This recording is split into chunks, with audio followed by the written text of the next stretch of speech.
বন্ধুর বন্ধুত্ব যত গভীর হয় রং কিন্তু এক হয়ে যায়। বন্ধুর টুপি কেমন কা এমন কা, আমারটা এমন বানাবো, মোহাব্বত ভালোবাসা। সিবগাতাল্লাহ মান আহসানু মিনাল্লাহি সিবগাহ, আল্লাহর রং লাগাও, কারণ আমার মাওলার রঙের মতো দামি আর কোন রং হতে পারে না। আল্লাহরে তো দেখাই যায় না, মাওলার রং আবার কি আলমে তু। ও আল্লাহর বান্দা, সারা দুনিয়ার মধ্যে তাকাও, আমার মাওলা পাকের সৃষ্টি কেমন। ইঞ্জিনিয়ার সাহেব কেমন, সার্টিফিকেট আসেনি, দরকার নাই, আমার বিল্ডিং বানাইছি, যে ডিজাইন করে তাকায় দেয়, আমার পরিচয় ওই বিল্ডিং এর ভিতরে। চালক তুমি কেমন গাড়ি চালাও বলে এটা বয়ান দিয়ে বোঝানো যাবে না। গাড়ি চালাইতে বসায় দাও, এরপরে তুমি অনুভব করো আমি কেমন।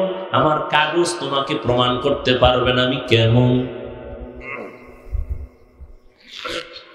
এরে আল্লাহর বান্দা, আমার আল্লাহর রংটা কেমন বলে এটা বয়ান করে বোঝানো যায় না। আমার মাওলার বানানো গুলশান তাকায় দেখো, জমিন কত সুন্দর, আসমান কত সুন্দর, চন্দ্র কত সুন্দর, সূর্য কত সুন্দর। আমার মাওলার দেওয়া খোলা হিমেল হাওয়া, অক্সিজেন কত সুন্দর, সুন্দরবন কত সুন্দর, সমুদ্র কত সুন্দর, ফুল বাগানে গিয়া দেখো ফুলের পাতাগুলো কত সুন্দর। আমার মাওলা বানানে ওয়ালে এবার চিন্তা করো, ওই মিস্ত্রি কত সুন্দর। ওই মাওলার রঙে রঙিন হয়ে যাও। বলে কেমনে ধরি, ধরার জন্য তো লোক দিয়া দিলাম। আমার রংটা যদি তুই পাইতে চাও, মোহাম্মদের দিকে নজর কর, আমার রং পাবি। কয় মোহাম্মদেরও তো পাই নাই। মোহাম্মদ কয় আমি বিদায় হয়ে গেলাম, আমার কিছু বন্ধু রেখে গেলাম, কিয়ামত পর্যন্ত এরা আমার বন্ধু, উলামায়ে আহলে হক। এদের দিকে তাকাও, মদিনার রং লাগাও। মদিনার রং মদিনার নবীর একার বানানো না, আমার আল্লাহর দেওয়া কুদরতের রং। মদিনার নবীর রং লাগাইছে তো জাহান্নামী। ওই ওমরে ফারুক জান্নাতি হয়ে গেল। কেমন জান্নাতি? একটা শয়তান, এত বড় বেঈমান, এত বড় ইলমওয়ালা শয়তান, ওমরের রাস্তা দিয়ে দেখলে পালায় যায়, ওই রাস্তায় ঢোকে না। মদিনার রঙের দাম কত? আমি হাফিজুর রহমানের কোন ইলম নাই, আমল নাই, বাবা নাই, দাদা নাই, গোষ্ঠী পরিচয় নাই। আজ আমাকে এই প্যান্ডেলে, এই চেয়ারে সম্মানের সাথে বসাইছেন মদিনার রং। ঠিক ঠিক নেই? আমি যদি এখন খ্রিস্টানের মতো প্যান্ট শার্ট টাই লাগায় বয়ানে বসি, প্যান্ট শার্ট টাইওয়ালা যারা গোলাম, এরাও আমার বয়ান শুনবে না। এখানে আমি বয়ান করতেছি মদিনার রং, মদিনাওয়ালার রং লাগাইলাম, মদিনার আদর্শের টুপি দাড়ি পোশাক লাগাইলাম। ১৫০০ বছর পর মদিনার রঙের দাম কত? ১৫০০ বছর হয়ে গেল। এখানে আপনারা বসে আছেন, কাউকে খানা দেওয়া হয়েছে? হবে। আসা যাওয়ার গাড়ি ভাড়া দেওয়া হয় না, বরং কিছু টাকা রাখিয়াও দেওয়া হলো। এমন বিছানা আপনাদের দিছে যেটা কোয়ালিটি পূর্ণ বিছানা না। এই বিছানায় পৃথিবীর কেউ বসবে না যদি বিয়ার প্যান্ডেল এই বিছানা দেয়। ঠিক। আর এখানে আপনারা আছেন, গাড়ি ভাড়া নাই, নাস্তা নাই, বসার কোনো ভিআইপি ব্যবস্থা নাই। কে গরিব, কে ধনী, কে আলেম, কে মূর্খ, সব একাকার হয়ে বসে গেল। খানারও চিন্তা নাই, ঘুমেরও চিন্তা নাই। এতগুলো মানুষ নিয়ন্ত্রণের জন্য একজন পুলিশও নাই। কি? অথচ নির্বাচন হয়েছে, এক একটা কেন্দ্রে পুলিশ, আর্মি, এরপরও কিলাকিলি। কি? আর এখানে এতগুলো মানুষ চুপচাপ বসে আছে, কোনো আওয়াজ নাই। মোবাইলের রিংটোন বন্ধ করে রাখছে, কল দিলেও কাইটে দিবে, কেউ কথাও বলবে না। একজন পুলিশও নাই, কোনো বাহিনী নাই। এটা কেমন করে সম্ভব? একমাত্র মদিনার রং লাগার কারণেই সম্ভব। মদিনাওয়ালা নবীর রং লাগার কারণে এটা সম্ভব। আর এই রংটা আমি মায়ের গর্ভ থেকে নিয়ে আসি নাই, এই রংটা লাগছে নবীর বন্ধু যারা উলামায়ে আহলে হক তাদের সাথে চলতে চলতে রং লাগছে। ঠিক নেই? ও আল্লাহর বান্দা, আগুনের কাছে গেলে একটু গরম তাপ লাগবে, এটাই স্বাভাবিক। তুমি যদি বরফ হাতে নাও ঠান্ডা লাগবে, এটাই স্বাভাবিক। দুনিয়াওয়ালার কাছে গেলে তোমার দুনিয়ার দিকে মন যাবে, এটাই স্বাভাবিক। আল্লাহওয়ালার কাছে গেলে আল্লাহর দিকে মন দৌড়াবে, এটাই স্বাভাবিক। কিন্তু আল্লাহওয়ালার কাছে গেলেও যদি মনটা আখিরাতের দিকে না দৌড়ায়, বুঝতে হবে ওলির মধ্যে ঝামেলা হতে পারে। হাদিস, নবীজিকে সাহাবায়ে কেরাম বললেন, আউলিয়া কারা? মান আউলিয়া? ওলিয়া উলিয়া যে কয় নবী কারা, তাকে একটু পরিচয় দিবেন নি? নবী বলেন, ইজা রুযুকিরাল্লাহ, যখন তাদের দিকে নজর দিবা তখন আল্লাহর কথা স্মরণ হবে।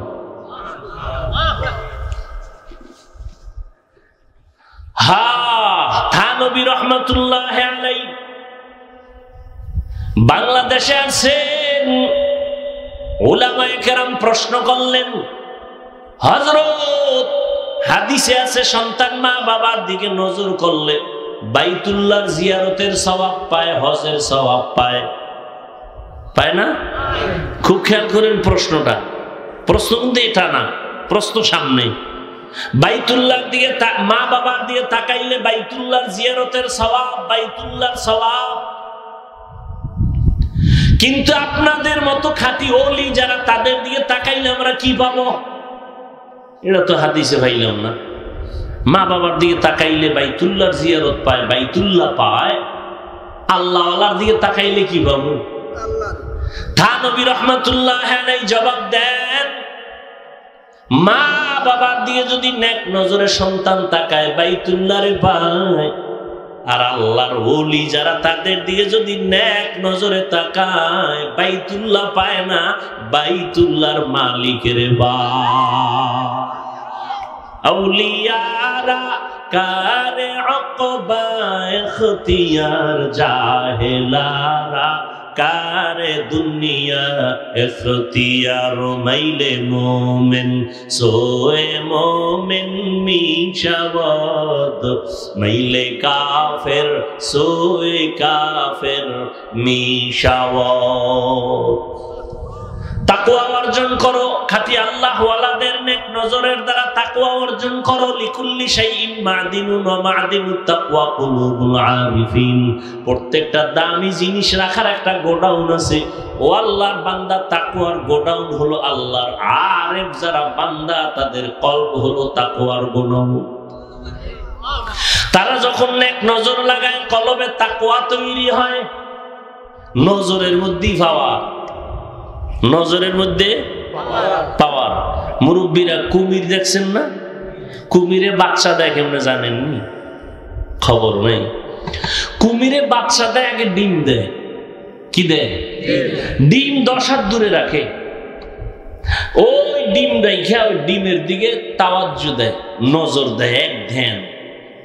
এমন নজর দিয়ে তাকায়, রব্বে কারীমের কুদরতি পাওয়ার ওই ডিমের মধ্যে এমন নজর লাগে, নজর দিয়া ওই ডিম গরম হয়। এরপরে নজরের মধ্যে এত পাওয়ার আল্লাহ দেন যে ডিম থেকে বাচ্চা বেরিয়ে মায়ের সামনে এসে হাজির। এটা কেমনে বুঝাইতাম? এই মিয়া, মুরগি যে বাচ্চা দেয় কেমনে? মুরগির নিচে ডিম রাখে না, এরপরে বাচ্চা হয়, তাই তো? মানে কি? মুরগির ছিদ্র দিয়া বাচ্চা ঢোকায়, তার কারণ কি? কি তাপ কি আছে? তাপ দিলে তো অনেক ডিমে তো বাচ্চা হয়ও না। আপনি যে বলবেন মুরগি তাপ দিলেই বাচ্চা হবে, তো বহু ডিম তো ফালানো যায়, বাচ্চাই হয় না। ক্ষমতার সব কিছুর কারিশমা আল্লাহ, কুদরত কার? খালি যুক্তি খুঁজেন কেন? কুদরত দেখেন না? খালি যুক্তি খুঁজেন, বুঝে আসে না, সব কথা বুঝে আসবে না। তোমার সেই মেমোরি নেই। মেমোরি থাকলে মেমোরির জিবি নেই। কোন মেমোরির জিবি 1 জিবি, কারোটা 2 জিবি, কারোটা 4 জিবি, কারো জিবি ছিল হ্যাং হয়ে গেছে। কি মেমোরির জিবি হ্যাং হয় না? নাস্তিক বেঈমানের বাচ্চাগুলোর মেমোরির জিবি হ্যাং হয়ে যায়, এজন্য আল্লাহরে গালি দেয়। তাসলিমা নাসরিন আল্লাহর বিরোধিতা করছে, মেমোরি ঠিক ছিল, জিবি হ্যাং হয়ে গেছে। এই নাস্তিকের গোষ্ঠী হ্যাং হয়ে গেলি বউরে মা করে, জিবি আছে কি হয়ে গেছে? হ্যাং হয়ে গেছে। বড় কঠিন। মুরগি এই কুমিরে বাচ্চা দেয়, এক নজর লাগায়, এর নাম তাওয়াজ্জু, এর নাম ফায়েজ। এ বুঝবে কেমনে? আহলে বাতিলরা বুঝেও না, বুঝার চেষ্টাও করে না, উল্টা বিরোধিতা করে। আহলে বাতিলরা কি করে? বুঝেও না, বুঝার চেষ্টাও করে না, উল্টা কি করে? বিরোধিতা করে। আর আমি সারা বাংলাদেশে কসম করে বলি, আল্লাহর জাতের কসম, যারা বলবে পীর আউলিয়া ওলিয়া উলিয়া মানি না, সে কোরআন শরীফ মানে না, বুখারী শরীফ মানে না, সে ভণ্ড। তাকে যারা ভণ্ড বলবে না তারাও ভণ্ড। এ কথায় কোনো সন্দেহ নাই। আমি কসম খেয়ে বলে গেলাম, ওই শক্তি আছে বিদায় কসম খেয়েছি। যারা বলে আমরা পীর ওলি মানি না, এরা কোরআন শরীফ মানে না, বুখারী শরীফ মানে না, এরা ভণ্ড। এদেরকে যারা ভণ্ড বলতে দেরি করবে, এরা ওই বলার আগ পর্যন্ত ভণ্ড। কিন্তু এর মধ্যে আবার ভেজালও আছে না নাই? সারা দিন রাত্রে সূরা পারে না, আউযুবিল্লাহ পারে না, মুজাদ্দিদে জামাত, আন্তর্জাতিক বেঈমান আছে না নাই?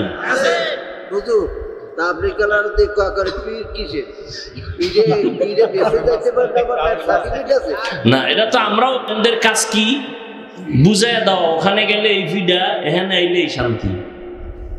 কোরআন হাদিস দিয়ে বুঝাই দিলে কোনো আলেমের ক্ষমতা নেই যে তোমার জান্নাতে নিয়ে যাবে। নিজে জান্নাতে যাওয়ার গ্যারান্টি আছে? আরে জান্নাতের টিকিট পেয়েছেন না আবু বকর সিদ্দিক, এরপর সারা জীবন কাঁদছেন কেন? ওমর ফারুক জান্নাতের টিকিট হাতে পায়, সারা জিন্দেগি কাঁদলেন কেন? স্বয়ং নবীজি কাঁদতেছেন। আম্মা জান আয়েশা বলেন, নবী আপনি কাঁদেন কেন? হাসরের ময়দানের ভয় আমার অন্তরে লাগছে, জন্য কাঁদি। বলে কে ভয়? আপনার তো কোনো গুনাহ নাই, আপনি কাঁদেন কেন? আমার উম্মতের কি উপায় হবে, জন্য কাঁদি। এমন ভয়ঙ্কর হালাত হবে কিয়ামতের ময়দানে যে নবীদের গুনাহ নাই তারা পর্যন্ত কান্না করবেন। নারী আর পুরুষ উলঙ্গ দাঁড়াবে ওই কঠিন সময়। উম্মতেরা পাগলের মতো দৌড়াবে, একদিকে সূর্যের গরম, অপর দিকে জাহান্নামের আগুনের গরম, অপর দিকে আমার আল্লাহ পাকের রাগান্বিত আওয়াজ, লিমানিল মুলকুল ইয়াউম। হাসরের ময়দানটা থরথর করে কাঁপা শুরু হয়ে যাবে, এমন কঠিন হালাত। নবীরা পর্যন্ত উম্মতের চিন্তা বাদ দিয়া নিজের চিন্তায় কান্না করবেন, আমার কি উপায় হবে? আদম নবী কাঁদবেন, আমার কি উপায় হবে? ঈসা নবী কাঁদবেন, আমার কি উপায় হবে? মুসা নবী কান্না করবেন, আমার উপায় কি হবে? আম্মা জান আয়েশা বলেন, নবী আপনি কি করবেন? নবীজি বলেন, আয়েশা তখন আমি মাওলার দরবারে কুদরতি কদমের সামনে মাকামে মাহমুদে সিজদায় পড়ে আমি কান্না করব, একবারও বলবো না আল্লাহ আমার কি উপায় হবে। আমি কান্না করে একটা আওয়াজ দিব, আল্লাহ আমার উম্মতের বাঁচাও, আমার উম্মতের কি উপায় হবে। আমার উম্মত যেন জাহান্নাম ধরতে না পারে, ধরলে আমার উম্মত পালাবার কোন রাস্তা খুঁজে পাবে না। জাহান্নাম বড় ভয়ঙ্কর, জাহান্নামের ফিরাও, আমার উম্মত যেন জাহান্নামে না যায়। আম্মা জান আয়েশা বলেন, নবী তখন কি হবে? বলে আল্লাহ তখন বলবেন, নবী মাথা উঁচু করেন, কাঁদবেন না, আমি আপনাকে কাঁদাবো না। দুনিয়াতে কম কাঁদাই নাই রে নবী, দুনিয়াতে পাঠাইছিলাম, বাবার চেহারাটাও দেখতে পারেন নাই। 6 বছরে আপনার মাকে নিয়ে গেছি, আপনি এখন এতিম আবার অসহায়। দুনিয়াতে আপনাকে কম কাঁদানো হয় নাই, 3টা বছর শিয়াবে আবু তালিবের মধ্যে আপনাকে আপনার বংশের লোকেরা গৃহবন্দী করে রাখছে, পানির লাইনও বন্ধ, খানাও বন্ধ। ও নবী, আমি তাকাইয়া দেখছি আপনি গাছের পাতা ছিঁড়ে ছিঁড়ে তারপরে চাবাইয়া খাইয়া পেটের ক্ষুধা নিবারণ করছেন। আপনার উপরে তো অত্যাচার, দান দান শহীদ করলেন, ডানে বামে সব আপনার দুশ্মন। আমি আল্লাহ পাক আজকে আপনাকে আর কাঁদাবো না, মাথা উঁচু করেন, কি চান বলেন, আমি দিয়ে দেই। আমার সব উম্মত আমি জান্নাতে চাই। আল্লাহ কয়, নবী যান, আপনি সব উম্মত গুলো আপনার উম্মত বাছাই করে করে জান্নাতের দিকে নিয়ে যান। আম্মাজান বলেন, তখন আপনি কি করবেন? নবী বলে, আমি তখন একটা একটা ধইরা জান্নাতের পথে নিয়ে হাউজে কাউসারের পাশে দাঁড় করাবো, করাই আমি নবী নিজের হাতে কাউসারের পানি পান করাবো। আম্মা জানা আয়েশা বলেন, কোটি কোটি কোটি কোটি কোটি কোটি মানুষ, মুসা নবীর উম্মত, ঈসা নবীর উম্মত, ইব্রাহিম নবীর উম্মত, সব মানুষের মধ্যে আপনার উম্মত কেমনে চিনবেন? আম্মা জানের জবাবে নবী বলেন, আয়েশা, আমার উম্মত যারা দুনিয়াতে 5 বেলার নামাজ ওযু বানাইয়া আদায় করত, কিয়ামতের দিন আমার উম্মতের ওযুর জায়গাগুলো নূরের আলোতে ঝলমল করতে থাকবে। আর আমি ধরে ধরে জান্নাতের পথে নিয়ে কাউসারের পানি পান করাবো। 1 পেয়ালা পান করানো মাত্র আর কখনো পিপাসা লাগবে না। আমি নবী নিজের হাতে কাউসারের পানি পান করাবো। আল্লাহ আমাদের জন্য কবুল করে নেন। নবী লাইনে দাঁড় করায় উম্মত গুলোরে পানি পান করাবেন, হঠাৎ মাঝখানে একটা পর্দা পড়ে যাবে। নবী বলবেন, ফেরেশতা, উম্মত শেষ? কয় না, এখন আছে পর্দা। কেন? কয় এরা আপনার খাঁটি উম্মত না। এই উম্মত গুলো দাবি করতে আপনার উম্মত, কিন্তু দাড়ি রাখে নাই, পর্দা করে নাই, হালাল খায় নাই, নিজেও পর্দা করে নাই, অন্যে পর্দা করতো তাও পছন্দ করে নাই, নিজেও নামাজ পড়ে না, অন্যে নামাজ পড়তো তাও পছন্দ করে নাই, নিজেও জিকির করে না, অন্যে জিকির করতো তাও পছন্দ করে নাই, নিজেও পাগড়ি পরে না, অন্যে পাগড়ি পরতো তাও পছন্দ করে নাই, নিজেও হালাল খায় না, অন্যে হালাল খাইতো তাও পছন্দ করে নাই। আম্মা জান আয়েশা বলেন, এই শুনে আপনি কি করবেন? নবী বলেন, তখন আমি রাগান্বিত হয়ে যাব। আমি বলবো, সোহকান সোকালিমান গায়রা মিন বাদি, ওরে দূর হইয়া যা নিমো খারাম উম্মত, আমি তোদের নবী না, তোরা আমার উম্মত না। যখন নবী বলিয়া তারায় দিবে, হঠাৎ গায়েবী আওয়াজ আসবে, আল্লাহ বলবেন, ও ফেরেশতা, এদের জাহান্নামের শিকল লাগাইয়া বাঁধো। ওয়াসিকাল্লাযীনা কাফারু ইলা জাহান্নামা যুমারা, জাহান্নামের শিকল লাগাইয়া বাঁধবেন, আর জাহান্নামের দরজায় নেওয়া হবে। জাহান্নামের দারওয়ান ফেরেশতারা বলবে, আলাম ইয়াতিকুম রাসূলুম মিনকুম ইয়াতলুনা আলাইকুম আয়াত, তোমাদের সামনে কি কোনো ওলি আবদাল, কোন রাসূল যায় না কোরআনের আয়াত করে বয়ান করে না? ক্বালু বালা, বলবে হ্যাঁ। মানো না কেন? বলে, ওয়ালাকিন হাক্কাত কালিমাতুল আযাবি আলাল কাফিরিন। কি হবে? আফসোস করে, আসলে আমার মাওলার ওয়াদাই তো সত্য। আজকে কুফরি করার কারণে, আল্লাহর হুকুম অমান্য করার কারণে আযাবে গ্রেফতার হয়ে গেল। ও আল্লাহর বান্দারা, বাংলাদেশের ইতিহাসে যেই পরিমাণ গরম এই বছর, এই পরিমাণ গরম আর পেছনে যায় নাই। সূর্যটার গরম তুমি সইতে পারো না, মানুষগুলো পাগলের মতো হয়ে যায়। এই যে কয়েকদিন আগে বন্যা গেল, বিদ্যুতের লাইন বিচ্ছিন্ন হয়ে গেল, কত মানুষ বাড়ি ছাইরা যেখানে বিদ্যুৎ ছিল সেখানে গিয়ে একটু সময় কাটাইছে আত্মীয় স্বজনের কাছে।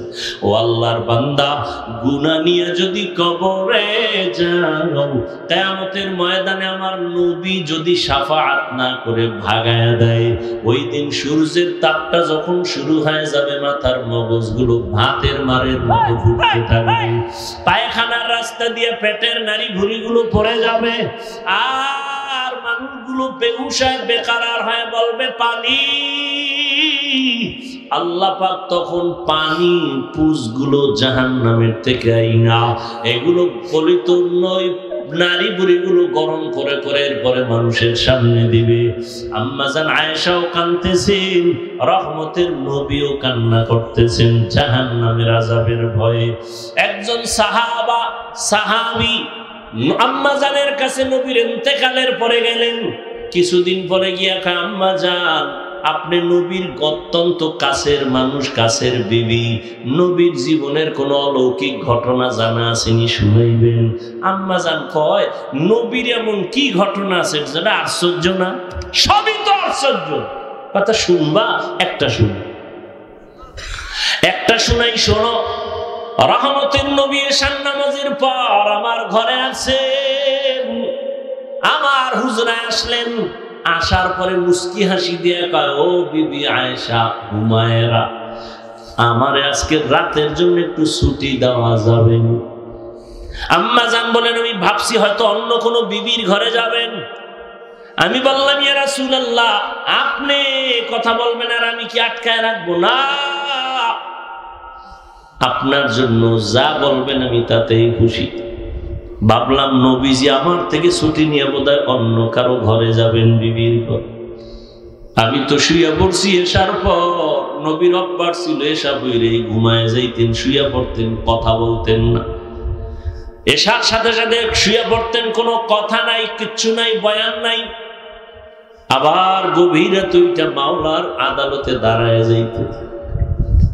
আজকে নবী আমার থেকে ছুটি চাওয়ার পর আমি ভাবলাম নবী অন্য কোনো বিবির ঘরে যাবে। আমি শুয়ে বললাম আমার ঘরে তো বাতি লাগে না, রহমতের নবী তো বাতি। আমি চুপচাপ শুয়ে আছি, দেখি আমার নবী বাইরে যায় না কি করে। আমি দেখলাম আমার পার্শ্বে রহমতের নবী নামাজে দাঁড়ায় গেল। রহমতের নবী নামাজে দাঁড়ায় তেলাওয়াত শুরু করলেন। আলহামদু সূরাটা পড়ছেন। নবীর তেলাওয়াত কত মজা! মায়ার নবীর তেলাওয়াত এতই যে মজা, দুশমন আবু জাহাল আইসা ঘরের কিনারায় দাঁড়ায় দাঁড়ায় নবীর তেলাওয়াত শুনে গোপনে। অন্য লোকেরা আইসা কয় রে ও আবু জাহাল তুমি তেলাওয়াত শুনো, মুহাম্মদের গালি দাও, আবার তেলাওয়াত শুনো কেন? ওরে যতই গালি দে ওর জবানের আওয়াজে এত মজা, জমিনে আর কারো কথা এত মজা পাই না। রহমতের নবী আম্মা জান বলেন আলহামদু সূরা শেষ করে এবার সূরা বাকারা, কোরআন শরীফের দ্বিতীয় সূরা এবং বড় সূরা। ভাবলাম নবী মনে হয় 2-4 পৃষ্ঠা পড়িয়া রুকুতে যাবেন, কিন্তু না, দেখলাম নবী পড়তে পড়তে পুরো সূরাটাই শেষ করলেন। সূরা বাকারা শেষ, রুকুর মধ্যে যাবেন, কিন্তু না, নবী সূরা বাকারার পরের সূরাটা আবার শুরু করলেন। এখনো প্রথম রাকাতে দাঁড়ানো। সূরা বাকারা শেষ, আবার আর এক সূরা শুরু করলেন, এটাও শেষ করলেন। এরপরে আবার সূরা শুরু করলেন, ওটাও শেষ করলেন। সূরা আলে ইমরান, সূরা মায়েদা, সূরা নিসা, এগুলো পড়তেছেন দীর্ঘ রাত হয়ে গেল। দীর্ঘ রাতের পর দীর্ঘ টাইম দাঁড়াইয়া আর নবীজি তেলাওয়াত করেন, আর নবীজির দাড়ি মোবারক বেয়ে বেয়ে চোখের পানিগুলো পড়তেছে, নবীর জামাগুলো ভিজে যায়। আমি আয়েশা একটু গোপনীয়তা রক্ষা করে তাকায় দেখি নবী অজর দাঁড়ায় কাঁদেন আর আমার মাওলার কোরআন তেলাওয়াত করেন। দীর্ঘ টাইম দাঁড়ানোর পরে অনেক সীমাহীন সময় দিয়ে পরে রুকুর মধ্যে চলে গেলেন, সেখানেও কান্না। দীর্ঘ টাইম রুকু করার পরে দাঁড়াইলেন, আবার কান্নায় সিজদায় চলে গেলেন। মাত্র প্রথম রাকাতের প্রথম সিজদা, এখনো দ্বিতীয় সিজদা হয় নাই। প্রথম রাকাতের প্রথম সিজদায় গিয়া নবীর এই পরিমাণ কান্না, এত পরিমাণ কান্না, কান্না মাথা উঠান না। মনে হয় নবী পাগলের মতো হয়ে গেলেন নাকি, দুনিয়ার সাথে নবীর কোনো কানেকশন নাই। রব্বে কারীমের কুদরতি কদমে পড়ে আছেন আমার নবী, কান্না কান্না কান্না। সিজদা মাত্র প্রথম রাকাতের প্রথম সিজদায় নবী এখনো কাঁদেন, দ্বিতীয় সিজদা দেন নাই। হঠাৎ করে পেছন থেকে আওয়াজ, বেলালের কণ্ঠ বেজে উঠছে। বেলাল আয়েশা সালাম দিলেন, আসসালামু আলাইকা ইয়া রাসূলুল্লাহ, আমি কিন্তু ফজরের আযান দেওয়ার জন্য আসছি, আপনি উঠছেন নিরে নবী? নবী কই? মাত্র প্রথম রাকাতের প্রথম সিজদা, এখনো দ্বিতীয় সেজদা দেন নাই, দ্বিতীয় রাকাতও পড়েন নাই। বেলাল এসে বলেন, ইয়া রাসূলুল্লাহ, আমি আযান দেওয়ার জন্য রেডি হয়ে আসছি, একটু পরেই কিন্তু ওয়াক্ত শুরু হয়ে যাবে। আম্মা জান আয়েশা বলেন, নবীর কান্না বন্ধ হয় না, নবী চোখের পানি ছেড়ে সিজদায় পড়ে কান্না করতেছেন। বেলাল আওয়াজ দিছে, এই ফজরের টাইম হওয়ার আগ পর্যন্ত নবী সিজদায় পড়ে আছে। ও সাহাবায়ে কেরাম, নবীর আশ্চর্য ঘটনা, নবী এত কাঁদলেন কেন? নবীর মা নাই, বাবাও নাই। আমার নবী কোনদিন বাবার আদর পান নাই, মায়ের আদর পান নাই। আবার চতুর্মুখী অত্যাচার, রহমতের নবী, এর পরে ওই দুঃখ নেয় নাই। দুঃখ ছিল শুধু উম্মতের মায়ার জন্য। আমার নবী উম্মতের এত বড় আশিক, আজকে সেই নবীকে গালি দেওয়া হয়, সেই নবীর সুন্নত জবাই করা হয়। ও আশিক, তোমার অন্তরে কষ্ট লাগে? ও আল্লাহর বান্দারা, এখন থেকে তৈরি হয়ে যাও, আর কত দুনিয়াতে বাহাদুরি করবা? ও যুবক, তোমার মতো যুবককে আমি একবারও বলবো না তুমি মাদ্রাসায় আসো, স্কুল ছেড়ে দাও। না বাবা, তুমি স্কুলে পড়ো, কলেজে পড়ো, চাকরি করো, ব্যবসা করো, বন্ধ করিও না। তবে দাবি একটা, নবীর আদর্শ নিয়ে 5 বেলার নামাজ পড়ো, মা বাবার দোয়া নিয়ে চলো, মুরব্বীদের দোয়া নাও, আল্লাহর খাস ওলিদের বন্ধু হয়ে চলো, পরামর্শ নিয়ে নবীর তরিকায় চলো। তুমি ডাক্তারি পড়ো, ইঞ্জিনিয়ারিং পড়ো, কোনো বাধা নাই। ও পর্দার আড়ালের আম্মা জান, আপনারা তো নবীদের মায়ের মতো দামি মা, আয়েশা রাদিয়াল্লাহু আনহার মতো দামি নারী, ফাতেমা রাদিয়াল্লাহু তাআলা আনহার মতো দামি নারী। এরে আম্মা জান, দুনিয়াতে সন্তান অনেকে কান্না করিয়াও পায় না, আল্লাহ আপনাকে দিয়েছেন, পারলেন নাকি মানুষ বানাইতে, নবীর আদর্শওয়ালা বানাতে। আপনি ডাক্তার বানাবেন, বেয়াদব বানাবেন না। আপনার ডাক্তার সন্তানটাও যেন নবীর আদর্শ নিয়ে নামাজ পড়ে, মা বাবার খেদমত করে, মুরব্বীদের দোয়া নিয়ে চলে, ওলামায়ে কেরামের পরামর্শ নিয়ে চলে, নবীর তরিকা মানিয়ে চলে। এমন একটা সন্তানকে ডাক্তার বানাবেন, ইঞ্জিনিয়ার বানাবেন, কপাল আপনার ধন্য। এরে আম্মা জান, পেছনে পারেন না, এখন তওবা করেন। আপনার মতো কত মা এখনো আছে, নামাজ ছাড়ে না, বেপরদায় চলে না, স্বামীর মাল নষ্ট করে না। আপনার মতো বুড়া বাবাজিরা, আপনার মতো কত মুরব্বী আছে, মসজিদে গিয়ে নামাজ পড়ে, একবেলার নামাজ ছাড়ে না। আপনি কেন পারবেন না? ও যুবক, তোমার মতো যুবক এখনো দেখবা তাকায়, জীবনে কোনোদিন মাদ্রাসায় পড়ে নাই, স্কুলে পড়ে, কলেজে পড়ে, চাকরি করে, ব্যবসা করে, RAB, army, police, BDR, doctor, engineer, professor, OC, DC, SP, chairman, member, MP, মন্ত্রী, 5 ওয়াক্ত নামাজ পড়ে, মা বাবার দোয়া নিয়ে চলে। তুমি কেন পারবা না? তোমার মতো যুবক রাস্তায় গাড়ি চালায়, নামাজ ছাড়ে না, কৃষি কাজ করে, নামাজ বাদ দেয় না। তুমি কেন পারবা না? আসলে তোমার উপরে মা বাবার বুঝি বরদোয়া লেগে গেল, গুনার কারণে বুঝি আল্লাহ বেজার হয়ে গেল। কয়দিন আর যৌবনের বাহাদুরি করবা? এখনো সময় আছে, তওবা করে নেও। জীবন চলে গেল, আর নামাজ ছাড়বা না, দাড়ি কাটবা না, বেপরদায় চলবা না, মা বাবারে কষ্ট দিবা না, ওলামায়ে কেরামের বিরোধিতা করবা না, নবীর তরিকা মানিয়া চলবা। তওবা করার মতো যদি অন্তর তৈরি হয়, মুনাফিকি যদি না থাকে, খাঁটি তওবার নিয়ত যাদের আছে, দুটো হাত আমার আল্লাহকে দেখায় দাও। আয় আল্লাহ, হাতগুলো কবুল করে নেন, তওবা কবুল করে নেন, তওবার উপরে মজবুত হইয়া চলার মতো তৌফিক দান করেন, আমিন। আলহামদুলিল্লাহি রাব্বিল আলামিন, ওয়াসসালাতু ওয়াসসালামু আলা সাইয়্যিদিল আমবিয়া ওয়াল মুরসালিন ওয়া আলা আলিহি ওয়া আসহাবিহি আজমাইন। ইয়া আরহামার রাহিমিন, ইয়া আরহামার রাহিমিন, ইয়া আরহামার রাহিমিন। রব্বিরহামহুমা কামা রব্বায়ানি সগীরা। আল্লাহুম্মা ইন্নাকা আফুউন কারীম তুহিব্বুল আফওয়া ফা'ফু আন্না। আল্লাহুম্মা ইন্না নাসআলুকা রিযাকা ওয়াল জান্নাহ ওয়া নাউযু বিকা মিন সাখাতিকা ওয়ান নার। দয়ার মালিক, গুনাহের বোঝা নিয়ে আপনার দরওয়াজায় হাত তুলেছি।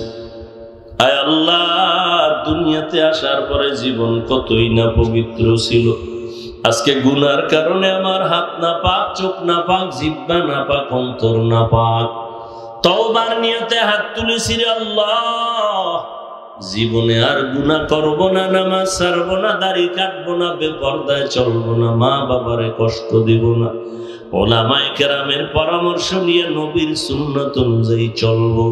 আয় আল্লাহ, আমাদের তওবা কবুল করে নেন, তওবার উপরে মজবুত হইয়া চলার মতো তৌফিক দান করেন। আয় আল্লাহ, মাহফিল কবুল করে নেন, আয়োজনকারী, সহযোগিতাকারী, দান সত্তাকারীদের কবুল করে নেন। আয় আল্লাহ, ঘরে ঘরে সুন্নতের বাতি জ্বালায় দেন, মা বোনদের আবেদা বানায় দেন, সন্তানগুলো নেককার বানায় দেন। আয় আল্লাহ, সারা দুনিয়াবাসীকে মাফ করে দেন। আয় আল্লাহ, ফিলিস্তিনের মুসলমানদের উপরে রহমত দান করেন। ইসরায়েলের জালেম সহ সমস্ত জালেমদের জুলুম থেকে মুসলমানদের হেফাজত করেন। প্রবাসে যারা ব্যবসা চাকরি করে হেফাজত করেন। আয় আল্লাহ, বাংলাদেশ শান্তির দেশ বানায় দেন। আয় আল্লাহ, প্রশাসনিক ভাবে যারা কাজ করে, জনপ্রতিনিধির দায়িত্বে যারা দিনদার বানায় দেন। আয় আল্লাহ, নবীজির সুন্নতওয়ালা জিন্দেগি দান করেন, নবীজির রওজায় গিয়া সালাম দেওয়ার তৌফিক দান করেন, বাইতুল্লাহর গিলাফ ধরে লাব্বাইক বলার তৌফিক দান করেন। আয় আল্লাহ, নবীজির সাথে ঘুমের ঘরে মোলাকাত করায় দেন। আল্লাহ, আপনার খাস ওলিদের বন্ধু বানায় দেন, গুনাহের প্রতি ঘৃণা জমায় দেন, নেক আমলের আগ্রহ বাড়ায় দেন, রিয়া হাসাদ কিবির দূর করে ইখলাস দান করেন। আল্লাহ, ইলম ও হিলম ও হিকমত আমলে বরকত বাড়ায় দেন, মুখালিফের মুওয়াফিক বানায় দেন, জাহিরি বাতিনি দুশ্মন থেকে হেফাজত করেন, ইখলাসওয়ালা জিন্দেগি দান করেন। আয় আল্লাহ, সারা দুনিয়াতে শান্তি দান করেন। আয় আল্লাহ, আমার কলিজার প্রত্যেকটা যুবকের দিনের খাদেম বানায় দেন, মোবাইলের গুনাহের থেকে হেফাজত করেন, সকলের কামাই রুজি ব্যবসা চাকরিতে হালাল ভাবে বরকত বাড়ায় দেন, হারাম থেকে হেফাজত করেন। আল্লাহ, অভাব দূর করে দেন, ঋণ আদায়ের ব্যবস্থা করে দেন, পরমুখাফিক্কি থেকে হেফাজত করেন, মাখলুকতের শারারাত থেকে হেফাজত করেন, ইজ্জতওয়ালা জিন্দেগি দান করেন, চলার পথে হেফাজতের ব্যবস্থা করে দেন। আয় আল্লাহ, নবীজির মোহাব্বতে আমাদের দিলের নেক আশা পূরণ করে দেন। আয় আল্লাহ, আমরা যারা হাত তুলেছি জানি না কার মা নাই, বাবাও নাই, অন্ধকার কবর থেকে দোয়ার অপেক্ষায় আছে। ও কলিজার সন্তান, ওই মা বাবার চেহারাটাও কি মনে পড়ে না? ওই মা বাবার জন্য কি মায়া হবে না? ও দয়ার মালিক, জানি নাই ময়দানে কারা ইতিমের মতো হাত তুলেছে। আয় আল্লাহ, কে যেন বাবা হারা, মা হারা, ইতিম অসহায়, মোনাজাতের পরে ঘরে গিয়া অনেকে বাবার চেহারা দেখবে, মাকে মা বলে ডাকবে। আর যারা ইতিম, বাবা নাই, মা নাই, কাউকে ডাকতে পারে না রে আল্লাহ, ইতিমদের দিকে তাকাইয়াও কি মায়া হবে না? ইতিমদের দোয়া কবুল করে নেন, বরকতে সবাইকে মাফ করে দেন, সবার কবর জান্নাতের বাগান বানায় দেন। যারা বেঁচে আছেন দীর্ঘ নেক হায়াত দান করেন। আয় আল্লাহ, অসুস্থ যারা কুদরতের দ্বারা সুস্থ বানায় দেন, সারা দুনিয়ায় খেদমতের জন্য কবুল করে নেন। আয় আল্লাহ, মেহেরবানি করে আমাদের সকলকে দ্বীনের খাদেম হিসেবে কবুল করে নেন, সমস্ত মসজিদ মাদ্রাসা খানেকাগুলো কবুল করে নেন, বাতিলের মোকাবেলায় বিজয় দান করেন, ঈমান ও আমলের শক্তি বাড়ায় দেন, আদবওয়ালা বিনয়ী জিন্দেগি দান করেন, নবীজির মোহাব্বতে আমাদের দোয়া মোনাজাত কবুল করে নেন। সাল্লাল্লাহু তাআলা আলা খায়রি খালকিহি মুহাম্মাদুন ওয়া আলিহি ওয়া আসহাবিহি আজমাইন। আমিন। আমিন আমিন বিরহমাতিকা ইয়া আরহামার রাহিমিন।